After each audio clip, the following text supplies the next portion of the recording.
From Studio A in Texas, USA, it's the award-winning All Things Automotive Car Talk Show in Wheel Time. Just ahead, a review of our pre-owned car of the week, the 2016 Mercedes-Benz E-Class Wagon. We'll have a rundown of cruise-ins that you might be interested in. We'll have This Week in Automotive History and the stories making automotive news headlines, along with a couple of guests. That and more just ahead on today's In Wheel Time Car Show for Saturday, December 26th, 2020. It's the post-Christmas show. Howdy, along with Mike Out of This World Mars, King Conrad DeLong, Jeff Zekin over there, who actually has a camera on him. Can you throw that? There he is. There he is. Hi, Jeffrey. Ta-da. See, somebody keeps on writing on the Facebook page, we need more Jeff. And there we are. And I appreciate that. I'm going to leave the shot up all the whole 2 hours, 3 hours. I think you should. That's exactly what you should do. You kind of washed out there. There you go. Anyway. So I'm glad that you could join us. I hope you got what you wanted for Christmas and are COVID-free. And if you're not COVID-free, I hope that things are going well for you. We had somebody at work that came down with COVID. Oh, my. I wasn't near them. And, at the station or at the helicopter? No, I don't go to the station. Okay. They won't let me. No, seriously, ever since the COVID thing, there's no visitors allowed. I mean, some of the reporters are now, every once in a while, go in. But most folks are working remote. Yeah. So. Oh, I'll be darned. So there's that. Anyway, do we have our first guest? Yes, sir. Are you teasing me? No, I'm not. He's here. He's ready. I can hear him. See, okay. Good to go. Well, let's jump over and talk to a fellow by the name of James Rogerson, and he is with the Winter. I don't see him. I'm sorry? I see him. Well, maybe we don't. We have him, but Jeff doesn't have him. Okay, well, No. all right. Mr. Well, Rogerson, when you hold on a few when you guys seconds. get We'll be your there shortly. get your act together there, then you'll let me know. I do have a couple of things that I wanted to do, and It's always a new experience. no, so Jeff is going to be doing a review on his pre-owned car of the week, which is the 2016 Mercedes-Benz E-Class Wagon. So I just happen to have a list of the 9 all-time favorite wagons according to Haggerty. Oh, okay. Well, I love I'm this assuming segment. there's a couple of Oldsmobiles on there. Let's just take a look, shall we? The 1981 to 1987 AMC Eagle. Really? Oh, yeah, I remember That's that. on the list. I remember that. Yeah. That was actually kind of before Subaru got famous for their four-wheel drive. That was a four-wheel drive And or all-wheel drive. And it really wasn't bad looking. Nope. It did, and I think that they sold a bunch of them. The theme was in, let's see, from 4 to 6 figures, round up to 9 favorite wagon. The theme was inspired by the Wagon Queen family truckster.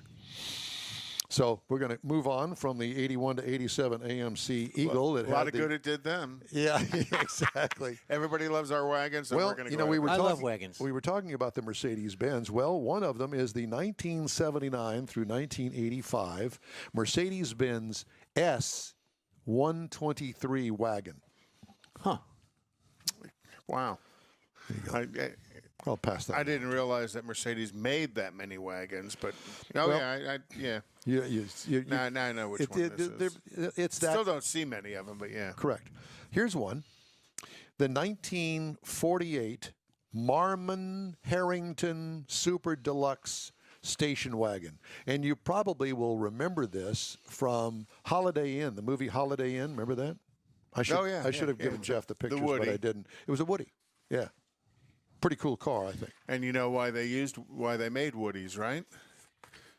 Well, I think Was it less expensive than the No, steel? it was because World War II. because the hold on metal for the war effort of that's World true, War II. Here's one. Now, this is considered a wagon, kind of. The 1973 to 1991 Chevrolet Suburban. Oh, I don't consider that a wagon. That was more of a panel van, wasn't it? No. It still is a panel. It still Well, is a big it's sport based on a utility. truck, but remember, at the beginning of the Suburban, and I mean it goes way Way back before into the that. 30s. But one of the things is that it really didn't have all the flexibility that today's Suburban does. Well, yeah. You couldn't take out the third row. You had to unbolt it if you wanted it out of there. And there was no rear door on the driver's side. The only rear door was on the passenger side. Yeah. And it had some sort of funkitated clamshell back end with the tailgate. But that was for delivery purposes. We pull up on the passenger side the door because it was for delivery on the curbside. Correct. 2006 to 2008 Dodge SRT8 Magnum. I love that. That is, I love that. Stan With a used to Hemi. have one of those. You're getting ahead of me. You're getting ahead of me because that's what this is compared with at the end. So Well, you didn't have to spoil it by telling us now. you. You could have. I like the Magnum. The I thought that was- 1967 Ford Country Squire. Oh yeah. There you go. Classic. With the vinyl wood grain. Can you imagine if you had one of those today? You'd be the talk of the town. Wasn't that the Brady Bunch car? Yes, and back then, you think about the third row today; it's always facing forward, and then the Chevrolets and the Buicks and the Oldsmobiles, the third row faced rearward. In the Country Squire, the third row faced inward. Right. So you sat with your back to the side window, facing the center of the car. So right or Because left, of all of the complaints that people would get through the highway department that the kids are throwing signs out the back window facing oncoming traffic. How about the 1994 to 1996 Buick Roadmaster? Oh yeah. 2021 Audi RS6 Avant. Yeah, but they don't. They say popular. They didn't sell any. I don't think that's 2008 HSV Club Sport R8 Tourer. HSV Club Sport. Oh, come on. And let's not forget the 60s Oldsmobile Vista Cruiser. Vista Cruiser, which was the one with the glass on the top, and the ceiling there. Yeah, sort of like a Vista train. You had the viewing Vista car, View, right. Vista View train car. And those are actually quite collectible today. You got to They are. remember back then, those came. Most of the Vista Cruisers were 455s in that little A body. Beasters. My aunt and uncle had one, and we went from Birmingham down to Pensacola Beach, where they had a summer place down there. And they put the Bulldog up on the passenger side floor, footwell. And the dog had a gas problem. And all the way there. Don's still doing that today. Yeah. Oh, it's the dog. No, It's always the dog.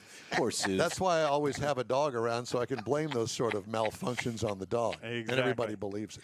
All right, do we have James ready? Yes, we sir. do. All right, James Rogerson, and he is joining us now. James, apologies. We had some sort of a technical issue on this end. Imagine that. But, James, it's good to talk to you. Good to see you. Thank you so much for joining us today. The Winter Enduro. Tell us about that.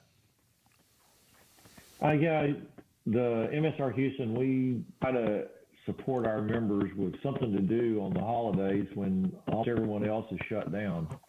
And we started out probably 10 years ago doing Australian pursuits with Miatas, and that's kind of built up over a time until we're added in Enduros last year, and then this year we're just going to do an Enduro. Explain what an Enduro is for our viewers and listeners that don't really know what an Enduro is. Yeah, an Enduro, I know more motorcycles than I do from cars, but, it's an endurance race where you get to go out and see how long you and your vehicle can stand it. It's the best way of putting it. That's a perfect way to put it. How long we can stand it. Well, that's perfect. Well, so where is the Winter Enduro taking place? In MSR Houston and Angleton, Texas, we're one performance drive. We're just off 288 headed towards Laxton from Houston. And when does the event take place? 1 o'clock today. We run 1 to 5, 4 hours. 4 hours, kind of like going from here to Dallas. Yeah, something like that with the bathroom break. Yeah, so what? Well, so there's a Buc-ee's down there too, huh? Yeah, right. Yeah, you always got to stop We're at Buc-ee's on the way to Dallas. So what? Yeah, Lake Jackson is the home of Buc-ee's. We're the porcelain capital of the world. So what kind of cars are you going to see if we go down there?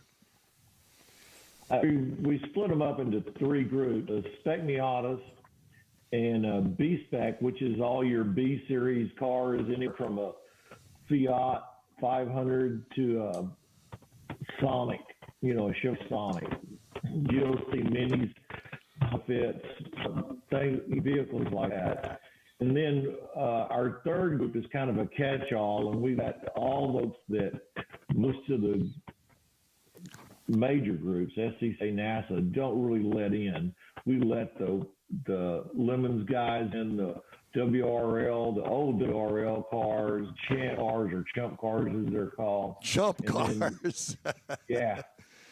And then some of the IT cars that have been orphaned off. And so we just bundle those guys all up together. And after I see who shows up, then I decide who wins and who doesn't. That's perfect. So he can be bought. So just everybody on the track, absolutely. All at once. Absolutely, yes. The part of the deal is it's kind of like running the Daytona 24-hour where you've got really, really fast cars and really, really slow cars, and buyer beware. Yeah. So you got to be careful. The slow cars have got a real responsibility to pay attention to what's coming up behind them. Especially in that rear view mirror. Right. So do the fast cars go out first and the slow cars go out second, or they just mix? Throw them out there. James, kind of you're like going a to be out shotgun there start. with them all the time anyway, so you might as well just get out there and go. Got it. All right, so we're going to put you on hold for just a minute while we're going to try to fix the audio problem here. And in the meantime, we can sit and talk about that. The enduro races, you really don't see that so much anymore. And so it's a timed event, and I guess it goes by class typically. And I assume that they put the fastest in one class, the medium fast in another class, and slow in another class. Well, yeah, he said Spec Miata, which is, probably one of the most popular road racing series out there because Miatas are so affordable. And then the Spec Miata, everybody's basically running to a degree a similar car. They're all they got some balance of performance for different year models of Miatas to make sure everybody's running about the same. And there's a lot of those around, people looking to race them. And what an opportunity to go down to MSR today and throw it on the track and chase it around. And then he said B-Spec, which is kind of the little four-cylinder race cars. And I guess he's going to have some, there's room for everybody else in his top line class as well. But this is not a 24 hours of lemons.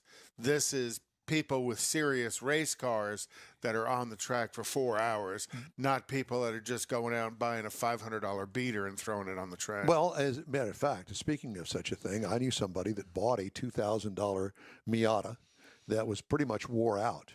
And so what they did was they painted it, they put a roll bar in it, and they put whatever specifications that you have to get on the track on it, bought a helmet, and away they went.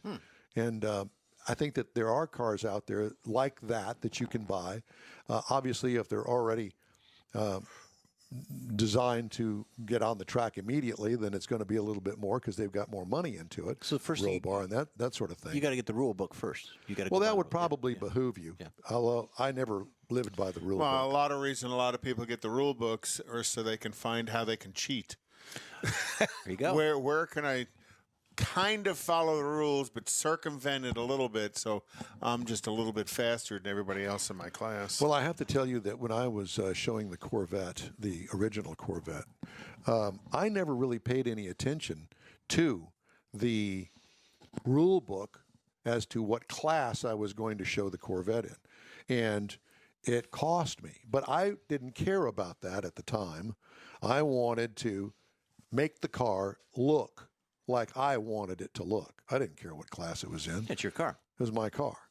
Well, then I got a little bit more serious about it, and I wound up in one of two classes. One was street modified at the time, street modified. Well, then that threw me in a class where guys could put, big spoilers on the back, do a lot more things to it than I did, but I was thrown into that class. And those things have evolved to today's modified vehicles as well that they have on. You see at the auctions, they call it a modified or stock mod or pro mod that they run through the auction block and shows where they've done things to the engine or the body.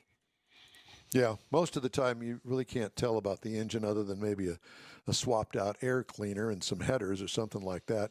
You really don't know what they've done to the inside of the motor. For me, I never really messed inside. One of the other cool things about this is it's quite affordable. I'm on the website, and it's $100 an hour per car to race. So you can throw your car on the track for $400, and then your cost of being on track as well. So it's not a real expensive endeavor to go out there and throw your car on the track and race. Is that comparable to other events and their other No, that's organizations? actually quite a bit cheaper than anything else you can go do. Well, James, we're going to try to get you back on the air here once again and come back to you and see if our audio has improved any. But at any rate, I guess that you heard part of our conversation there. We were kind of dissecting the whole thing about this racing event that you've got this afternoon. I find it interesting that you've scheduled it the day after Christmas. Is this pretty typical for you guys? Well, apparently not, because it looks like he can't hear us. I can't hear. Okay. Well, we'll hopefully get back to him, and if not, we're going to continue the conversation about enduro racing. And these kind of events actually take place across the country, and they're put together by different organizers or promoters, whatever you want to call it. And they work for several months putting this together. And once you're inside the loop, like, for instance, an SCCA event, that sort of thing, you find out about these kinds of things. And plus, you make friends, and they say, hey, man, you going to come down here to the race this weekend? Oh, well, yeah. what race? And it spreads like wildfire within the community.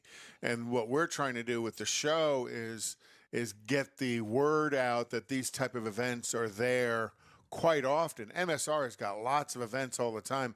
You can go to MSRHouston.com and see all of the other events that they've got going on.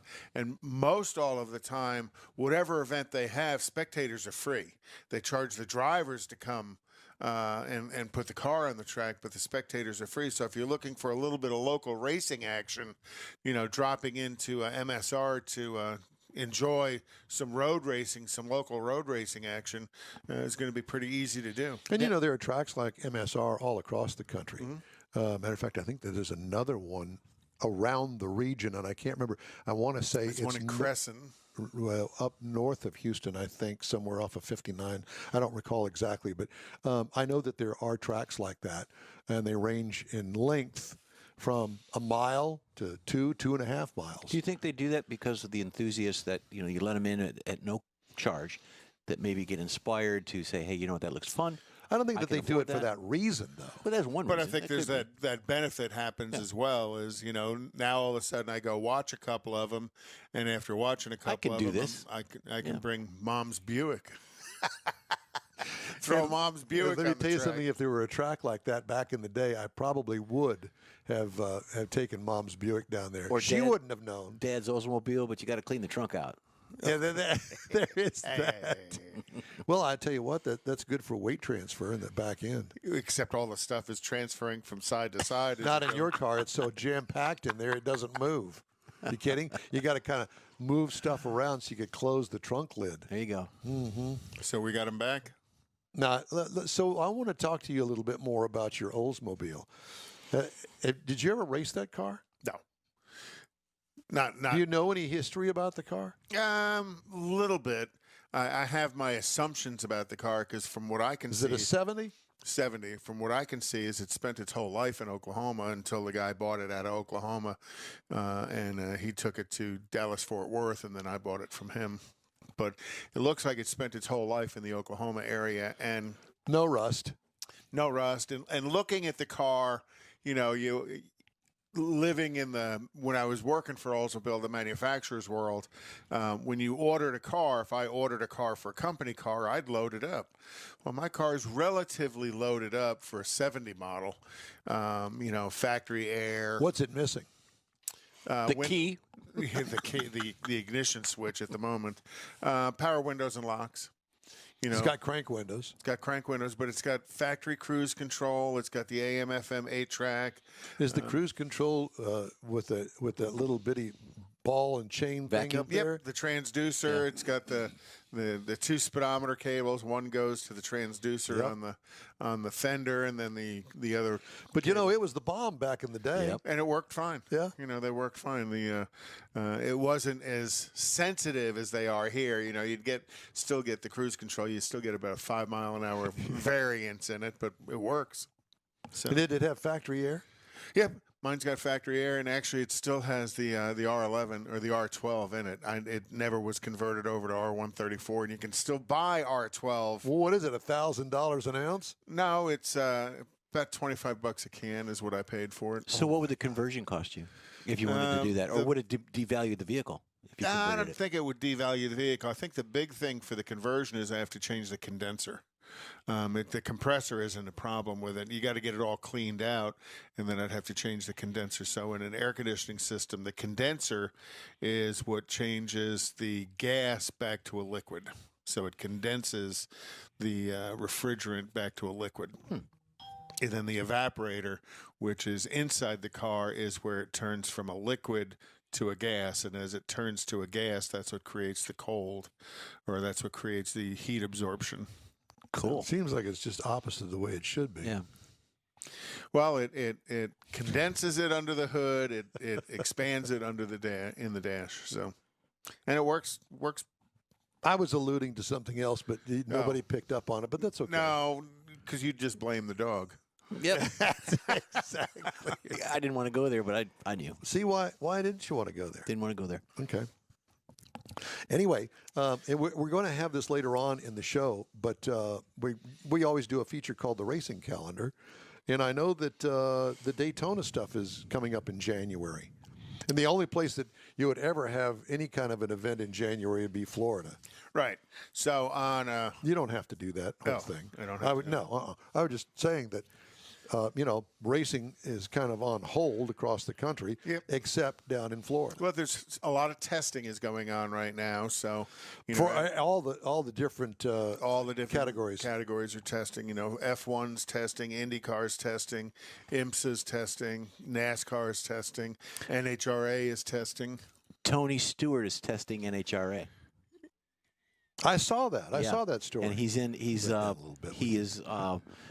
His new girlfriend, Leah Pruitt, is getting him involved. Well, it doesn't surprise me.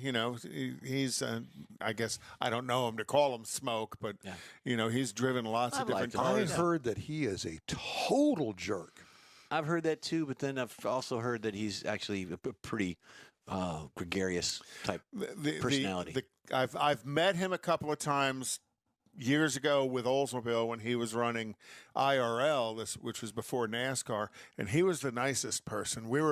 I was there with Oldsmobile at the Indy 500 in '97, which was the first year the Oldsmobile engines ran, and walking through the pits, and he was the nicest person. He stopped and talked, but I think he was still becoming somebody at that point. Let me ask you about that.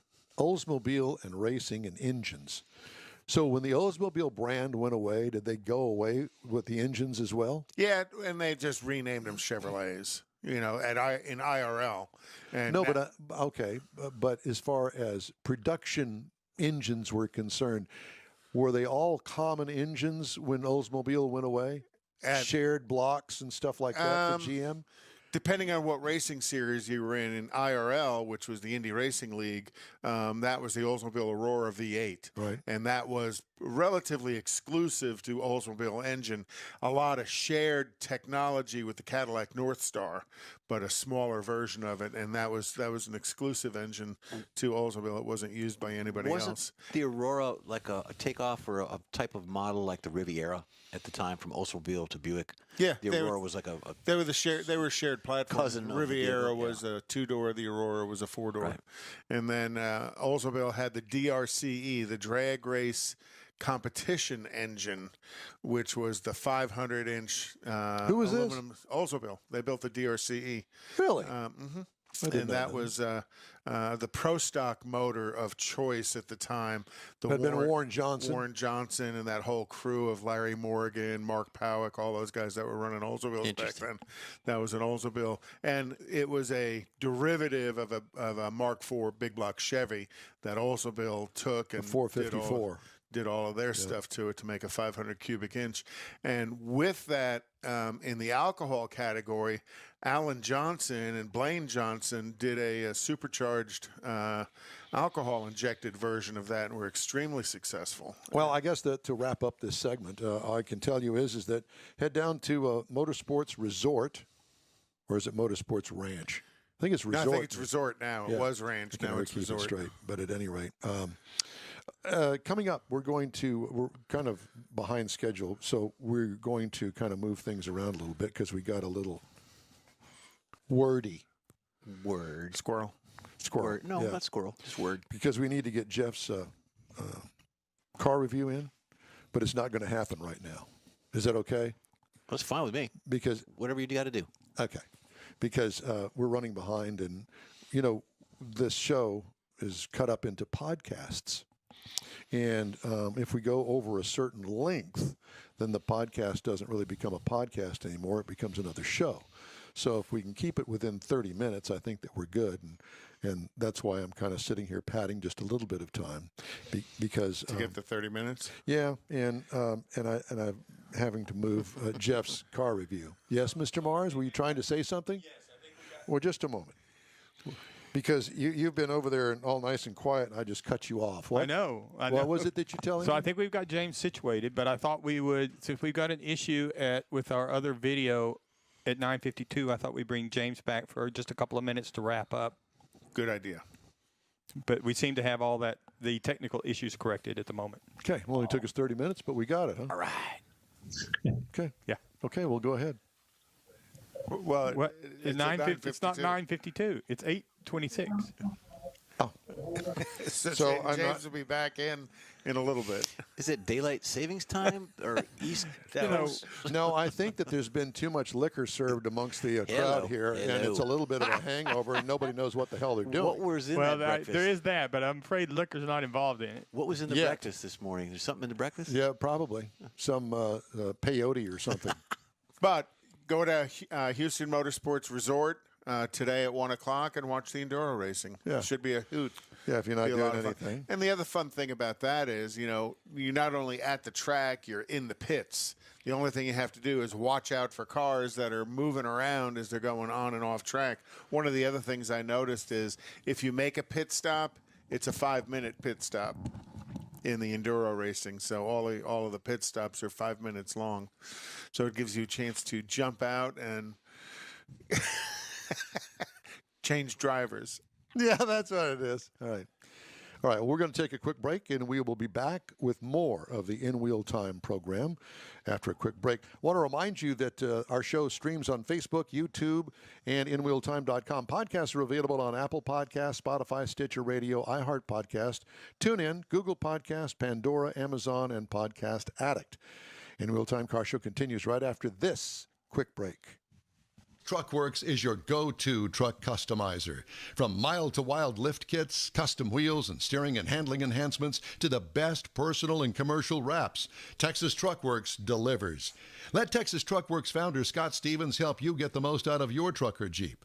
Texas TruckWorks has decades of customizing experience, including power adders and complete engine swaps. Let the Texas TruckWorks team design an upgrade plan that fits your budget. Get truck attitude today at TexasTruckWorks.com. Is your business or company looking to stand out in a crowded advertising market? Looking to reach the real auto enthusiast? Well, you found it. You're listening or watching In Wheel Time, and so are your fellow enthusiasts. The In Wheel Time Car Show now reaches 500,000, and we can put together a marketing plan that will engage them in your product, business, or service. To get the tires rolling, just shoot us an email to our marketing director, Jeff Zekin. His address is jeff@inwheeltime.com. Tailpipes and Tacos is Houston's premier cruise-in, and you're invited to join in. Whether you're a cruiser or spectator, Tailpipes and Tacos is the place to enjoy made-to-order breakfast tacos, fresh coffee, and mingle with Houston's fun car people. Mark your calendar for Saturday, January 16th for Tailpipes and Tacos at the Lupe Tortilla Mexican Restaurant in Katy, 8 a.m. to 11 a.m. Tailpipes and Tacos is free, and everyone is invited. You'll see collector cars, hot rods, customs, magnificent originals, and resto mods all at one location.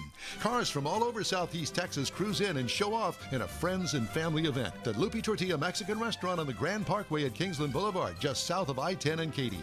Drag racer, car enthusiast, and Lupe founder Stan Holt brings you Houston's hottest cruise-in, Tailpipes and Tacos, Saturday, January 16th, 8 to 11 a.m. at Lupe's in Katy. The In-Wheel Time Car Show will be there too. Get your ride ready, and we'll see you at the Tailpipes and Tacos Saturday morning cruise-in, January 16th, 8 to 11 a.m. at Lupe's in Katy, weather permitting.